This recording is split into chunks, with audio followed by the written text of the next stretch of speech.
Сәлем достар, мен бүгін сіздерге 2005 жылы түсірілген «Ключ от всех дверей» атты киноның қысқаша мазмұнын айтатын боламын. Кино қарттар үйіндегі 25 жасар күтуші болып жұмыс істейтін Кейлор Эллистің өзі күтім жасайтын адамның қайтыс болуымен басталады. Кейлор осы оқиғадан кейін өз өмірін өзгертпекші болып қарттар үйіндегі жұмысынан шығып кетеді. Ол Луизиана штатының Терrebonne округінде орналасқан ескі зәулім сарайдағы кісінің күтушісі болып жұмысқа тұруға келеді. Бірақ ол үйге келісімен оны ешкім қарсы алмайды, және ол үй иелерін іздеп бөлмелерді аралап келе жатқанда, осы үйдің қожайындарының адвокаты болып жұмыс істейтін Дейвермен жолығып қалады. Телефон арқылы сөйлесіп, Кейлорды осы үйге шақырған осы Дейвер екен. Ол осы үйде күтім жасайтын адам қартайып инсульт алған осы үйдің иесі Бенджаминмен таныстырады, және оның түр әлпеті суықтау келген Байлет есімді әйелмен таныстырады. Бұрынғы күтушісі өз еркімен жұмыстан кеткенін естіген Кейлор іші бір жамандықты сезгендей болып бұл жерден кетпекші болады. Бірақ адвокат Дейвер қыздың көңілін тауып осы жерде қалуға көндіреді. Жаңа Орлеанға келіп киім-кешегін жинап, құрбысы Джинмен қоштасқаннан кейін Кейлор жолға аттанады. Жол жөнекей, ол көлігіне бензин құю мақсатында тоқтап дүкенге кіреді. Кейлор кіре беріс табалдырықта қызыл бояу төгіліп жатқан бір түрлі болып көрінеді, және дүкеннің іші толған әр түрлі ілініп тұрған жан жануарлардың қаңқасы мен сүйектеріне толы екен. Кешкісін өз бөлмесіне заттарын орналастырып болған Кейлор сарайдың ішін аралап зерттеуге кірісе бастайды, және оған осы үйдегі барлық айналардың шешіліп алынып тастағаны қызық болып көрінеді. Байлет ханым Кейлорға үй ішінде айна ілуге болмайтындығын және күйеуіне қайтып күтім жасау керектігін айтып түсіндіріп, оған барлық осы үйдегі 30 бөлменің есігін ашатын әмбебап кілтті береді. Біраз уақыт өткеннен кейін Кейлор үйдің шатырындағы бір бөлменің есігі ашылмайтындығын байқайды. Осы бөлмеде тылсым бір заттың барлығын іші сезіп, осы сарайдың қожайындары бұдан бір зат жасырып жүр деген ойға келеді. Түнде қатты жаңбыр жауады, және Кейлор Беннің бөлмесінің терезесінің қатты жабылғанын дыбысын естіп жүгіріп барады. Барса, шал жоқ. Жүгіріп барып терезеден қараса, ол еңбектеп үйдің шатырымен кетіп бара жатыр екен. Бір кезде ол құлап кетеді. Кейлор қарияның қол арбасын алып шығуға ұмтылғанда, ол төсек тысына жазылған «Маған көмектес» деген жазуды көреді. Күмәнданған ол төсектің тысын алып, бөлмедегі шкафтың ішіне жасырып қояды да, далаға қарай қол арбаны алып жүгіре жөнеледі. Кейлор жедел жәрдем шақырмақшы болғанда, Байлет күйеуінің жағдайы жақсы екендігін айтып, қызға ұрсып тастайды. Келесі күні Кейлор адвокатқа кешегі болған жағдайды айтып, өзі жасырып қойған көрпе тісін көрсетеді. Бірақ ол тап-таза болып шығады. Аң-таң болып қалған Кейлор осы оқиғаны соңына дейін шикілігін шешпек болып, жабық тұрған бөлменің құлпын сындырып ішіне кіреді. Ол бөлменің ішінде әртүрлі дуалауға арналған заттарды кездестіреді, және құрбандық шалғанда оқылатын дуа жазылған таспаны көріп, оңашада тыңдап көрейін деп өзімен бірге алып кетіп қалады. Кейлор осы дуаның барлығы худу деп аталатын біледі, және ол туралы құрбысымен бөліседі. Құрбысы, егер сен осы худуға сенсең, ол орындалады, егер сенбесең, ол дуа саған әсер етпейді. Сол себепті уайымдама деп көңілін аулайды. Келесі күні ол жоғарыда айтылған үйдің заңдарын бұзып, өз бөлмесіне айналып қояды. Оны көрген Байлет ханым ашуланып, оған ұрсады.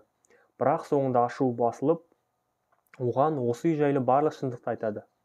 Осыдан 90 жыл бұрын осы сарайдың иесі осы округке әйгілі банкир болыпты, және оның екі Justify мен Сесиль атты худу магиясымен айналысатын малайлары болады. Бір күні үлкен банкет болады. Сол банкеттің ортасында банкир өз балаларының жоғалып кеткенін біліп іздейді. Іздеу нәтижесінде балалары жоғарыдағы бөлмеде екі малайы сиқырымен арбап жатқан жерінен үстіне түседі. Ашуға булыққан банкир екі малайын ағашқа асып өртеп жібереді. Арада біраз уақыт өткеннен кейін банкир мен әйелі де белгісіз себептермен қайтыс болады. Ал осы үй 60 жылдары өзімізге сол банкирдің балаларынан сатып алдық дейді. Содан бері бұл үйге айна ілгізбедім, себебі айнадан өртенген малайларды көру мүмкін дейді.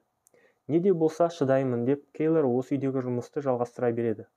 Байлет ханымның айтқанын тексеріп көру үшін бір күні Бенджаминге айнаны жақындатып, өз сырын өзі көрсетеді. Сол сәтте Бен жанталасып қылғына қалады. Бұл Кэролайнның худу сиқырына деген сенімін арттыруға одан әрі ықпал етеді. Келесі күні Кэролайн қалаға әртүрлі дуамен айналысатын Бен атты құрбысының дүкеніне келіп, Бенджаминнің жағдайын айтып түсіндіреді, ал құрбысы дуадан қорғайтын тұмарды береді. Үйге келіп, Бенджаминге сол тұмарды беріп дұға оқиды, ал Бенджамин болса өзіне келіп көмектес деп сұрай береді. Осы сәтте Байлет ханым келіп бәрін бұзып жібереді. Түні бойы Кейлер ұйықтай алмай шығады. Жұмыстан шықпақшы болып заттарын жинап жатқанда ұят сезімі жібермей қалу дұрыс болар деп жұмыста қалады. Келесі күні адвокат Дэйвке осы үйдегі худу дуасы жайлы айтады. Адвокат оны өзінен бұрын күтуші болып істеген қызға алып барады. Кездесу барысында қыз Кейлерға ол үй қарысқа ұшыраған, есің барда еліңді тауып кетіп қал деп кеңес айтады. Қайтар жолда олар осы округке әйгілі сиқыршы әйелдің үйіне соғады.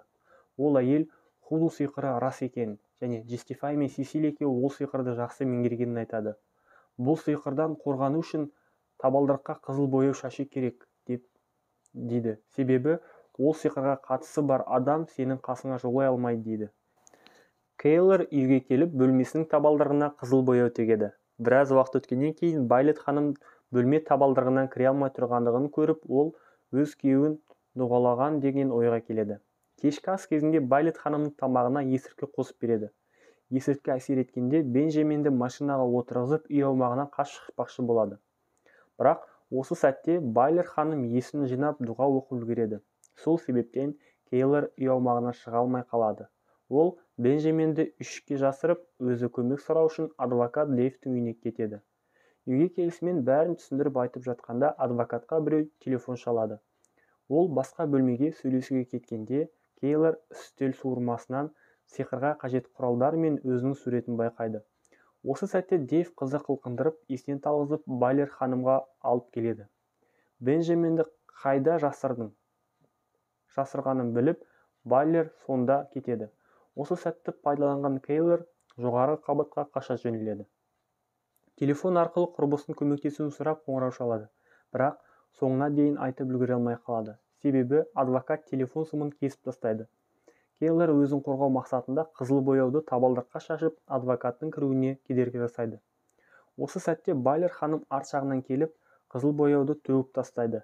Екеуі ара айқаста Кейлер кемпірді төменге лақтырып жібереді де сиқыр жасалатын бөлмеге келіп, магиялық сызық сызып, өзін қорғамақшы болады. Осы сәтте Байлет ханым кіріп келіп, өзінің күткені де осы екенін айтып, Кейлерға айнаны қаратады. Ал адвокат болса дұға жазылған таспаны қояды. Сол кезде Байлет пен Кейлер естерінен танып құлап қалады. Есін жинаса Кейлер Байлеттің денесінде кәрі кемпір ретінде оянады. Осы сәтте ғана түсінеді ол өзі құрбан болғаны жайлы. Кейлер денесіндегі Байлет ханым өзінің шын мәнінде Сесиль екенін, ал адвокат Дэйв ол Джестифай екенін айтып, қарқылдап күледі. Кино соңында екі қария жедел жәрдем көлігінде бір-біріне мұңлы көздермен қарап кетіп бара жатқан жерінен аяқталады.